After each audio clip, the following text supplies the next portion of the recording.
Good morning, everybody. Morning. Today we're wearing our hoodies again. I mean, every day's an hoodie day. There's been a couple of people on your Instagram that have got these hoodies. Yeah, and There's a movement.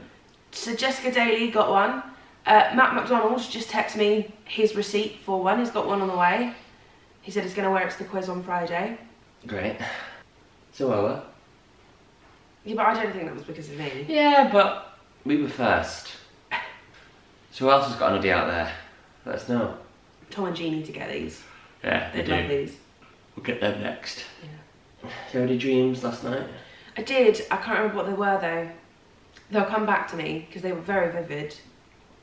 I remember my dream. It's very rough around the edges, but basically I was at Kilworth House again. It's where I did Cats last summer.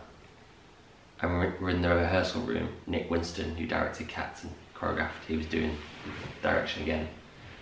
He's like, right, guys, I'm really excited. We've got the rights to the Book of Mormon. And we're doing the Book of Mormon in Kilworth. He's like, we're not cast it yet. And he's like, can anyone just start singing the opening? So people are like, hello, my name is Elder Price. And he's like looking around going, yeah.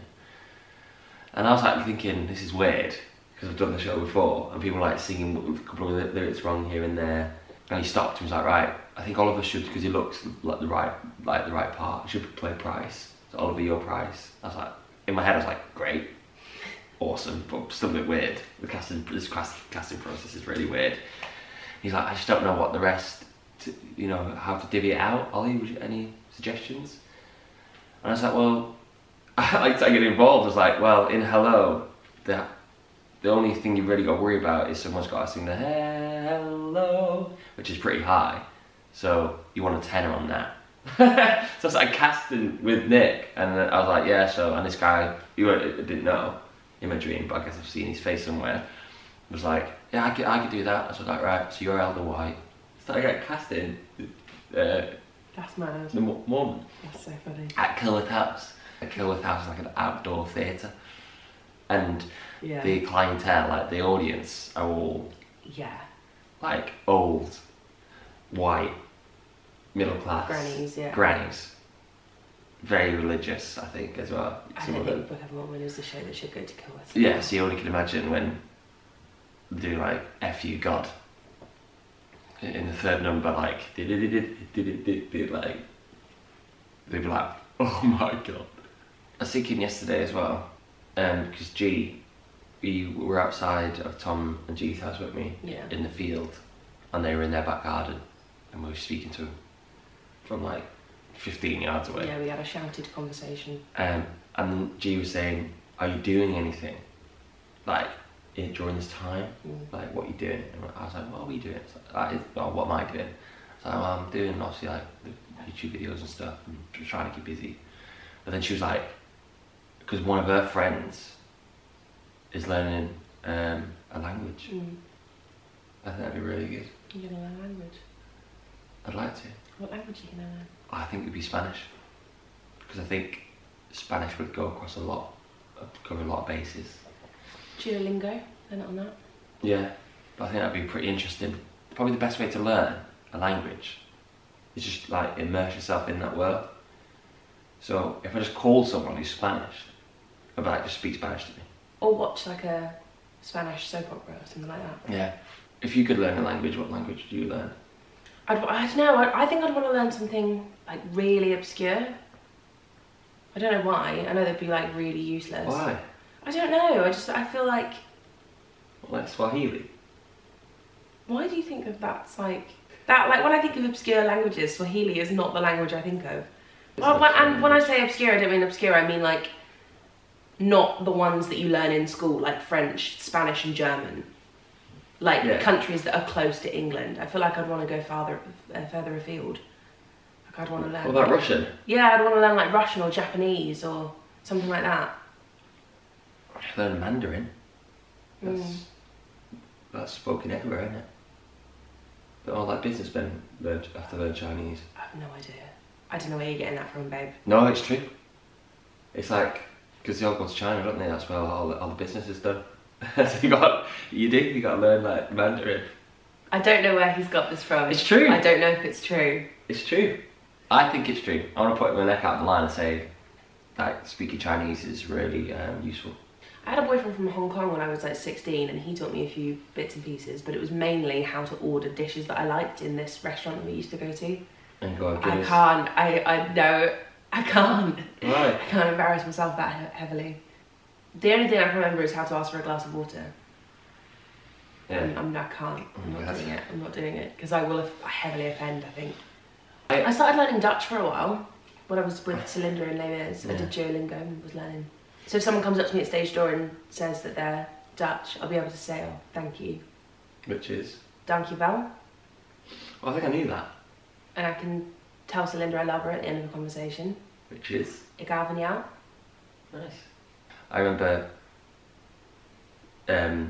doing a show. I was doing Copacabana. It was an amateur production, but I was brought in as like a professional dancer. Sounds really weird, but it's true. Me and a couple of guys, and we're doing this what do you call it? This dance number. And the director wanted like just random like Spanish like words like thrown into the mix, you know, like you do in dance numbers, like yay, and then they go hey, and I'll say something like yeah. I was trying to learn Spanish like a couple of like years before, and the only thing I can remember some things, but for some reason, the only thing I could like remember is una manzana. So I was just going una manzana like It's that. an apple, right? Yeah. So imagine just like this sexy Latin like Spanish like number like and someone just going an apple. You're like, oh, this is good. Yeah, an apple. That's amazing. That's so good. So that happened. There's just something about languages that just don't stick in my brain at all. I don't know what it is. In school though, I think the school system's wrong in the UK. I remember in high school, there was like a partnered school in Sweden that came over to my high school, and we like hung out with these Swedish lads, and then we played football against each other. It was like a sort of like, you sort of do that sort of thing in school, don't you? Like you have these connected schools around Europe, and these boys were amazing. Like they were just like fluent English, like could understand everything, and you could understand everything they were saying. And they were probably like 14, 15. And we said to him, I was like, wow, oh, your English is so good. You must like practice all the time. He's like, well, I think this is right as well. He's like, we were 4 years old and we're like doing English lessons, like, and we were learning another language at 4. And when we were 4, anyway, we just concentrate on English, just like learn English or learn your ABCs, you know. Yeah.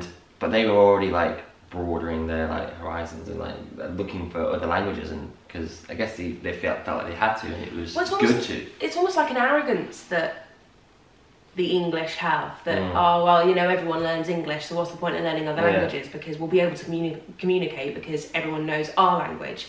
So I remember doing French lessons at school, but I don't remember it ever being like a priority to learn another language. I don't ever remember it being not like forced upon us, but it being like really important. It was just like, yeah, it's like if you fancy this, you can do it, but if you prefer sport, you probably should take that as a GC. You know, you should probably take that. It's up to you. You might actually. But even when you're like in primary school, like even younger than that, like getting those boys to learn English when they were that young, it was like a priority. It was like you need to learn English because you are going to need it in the future.